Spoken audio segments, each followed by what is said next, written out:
The Fever just hung 109 on the Aces. Now, let's see if that travels against a team that's won 4 straight on the road. If you're just joining, Indiana's consistency question has been whether Clark's creation, Mitchell's scoring, and Boston's inside presence can become a real hierarchy instead of just taking turns. They came into this stretch with Clark breaking assist records, Mitchell playing at an MVP level, and Boston reasserting herself. But they still need proof this formula can travel and repeat.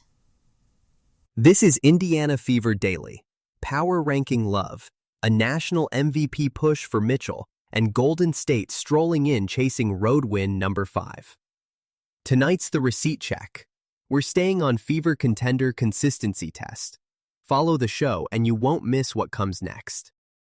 This one's from AP News. The Fever are 8-4 on their home court. Indiana has the WNBA's top-scoring offense, averaging 94.0 points, while shooting 47.3% from the field. The Valkyries have gone 7-4 away from home. Golden State is second in the Western Conference with 9.2 offensive rebounds per game, led by Kayla Charles averaging 1.7. Golden State walks into Gainbridge tonight 17-7 on a 4-game road streak and chasing a 5th. This is a real stress test for the Surge. A hot road team, not a soft schedule night. And it's a clean style clash. Indiana's got the league's top offense at 94 a game, and Golden State's second in the WNBA in offensive boards. Somebody's formula bends tonight. The number I keep circling is Golden State's 10.6 made threes a game, 3.8 more than Indiana allows. Per AP, perimeter containment is pretty much the ball game tonight. That's the Charles crash and kick threat. If Indiana lets them hit the offensive glass and still get clean looks from deep, the Vegas defense we saw isn't coming back. That's the test. And the timing's cruel. ESPN Power Ranking Love shows up the same week the Valkyries come to town. Drop this one at home, and that respect gets litigated by Thursday morning. From ESPN. And it's why Indiana moved up to number 4 in this week's ESPN WNBA Power Rankings. Victories over the Mercury and Aces gave the Fever a 3-1 record on their Western road trip and sent them back to Indianapolis with a 14-9 record for the longest homestand they have for the remainder of this season. ESPN moved Indiana to number 4 this week. Now the consistency case has actual receipts. They went 3-1 out west, came home 14-9, and the national desk noticed. Number 4.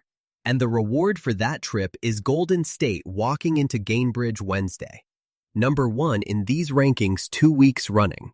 That's the accountability part, Joey. You climb to 4, you're at home, you host the top-ranked team.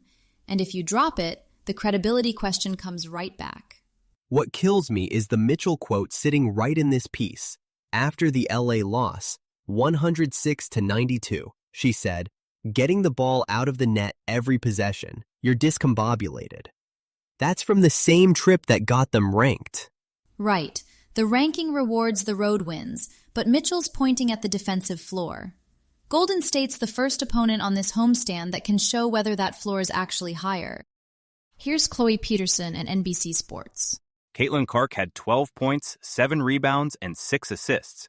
Kelsey Mitchell scored 27 points, and the Indiana Fever beat Asia Wilson and the Las Vegas Aces 109-75 on Sunday night.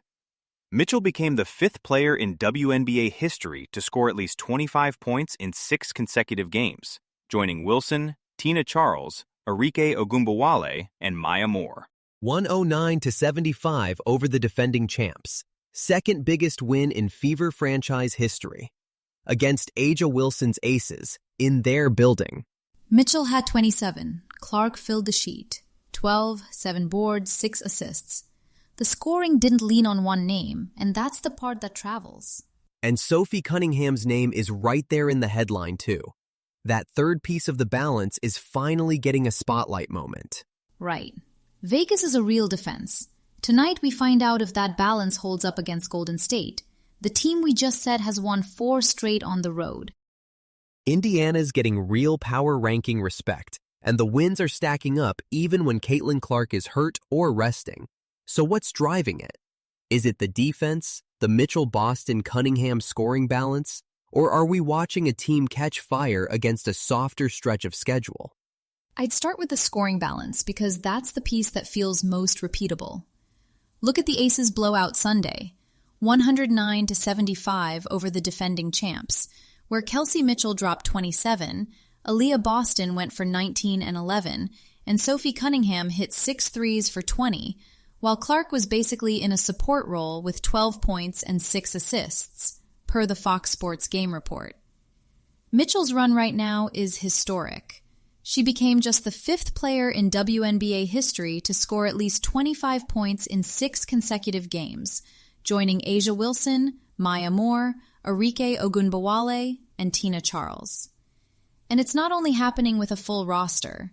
Sporting News noted that the Fever have perfected and enhanced how they play when Clark isn't available, which we saw in the comeback win over Phoenix, where Clark sat entirely and Boston and Mitchell closed it out. Even earlier in the season, when the Fever were statistically the league's top team, that steady Clark-Boston-Mitchell production was flagged as the engine. So, yeah, I'd trust the structure before I'd write it off as one hot week. But Mitchell, carrying 6 straight 25-point games, is elite individual form. What happens to the balance when her shot eventually cools off a little? That's the pressure point. The cushion is the structure. Even when Clark can't find her shot from the field, like the Toronto win, she can post a season-high 14 assists, keep the offense humming, and reclaim the WNBA assist lead. Indiana doesn't need the same hero every night, which is why this feels like more than a streak. If Mitchell cools, I'm watching whether Boston and Cunningham can keep carrying that secondary scoring load into the playoff push. If you like keeping up with women's sports every day, check out Angel City Daily Podcast, a daily ACFC supporter briefing with match reaction, NWSL standings, roster moves, women's soccer in Los Angeles, and supporter buzz. Find it wherever you listen to podcasts. What we're watching next. Golden State at Indiana is tonight, Wednesday, at 8 p.m. Eastern at Gainbridge Fieldhouse. As always, links to every story from today's episode are in the show notes. If something caught your ear, you can head there and read more. That's Indiana Fever Daily Podcast for today. This is a Lantern Podcast.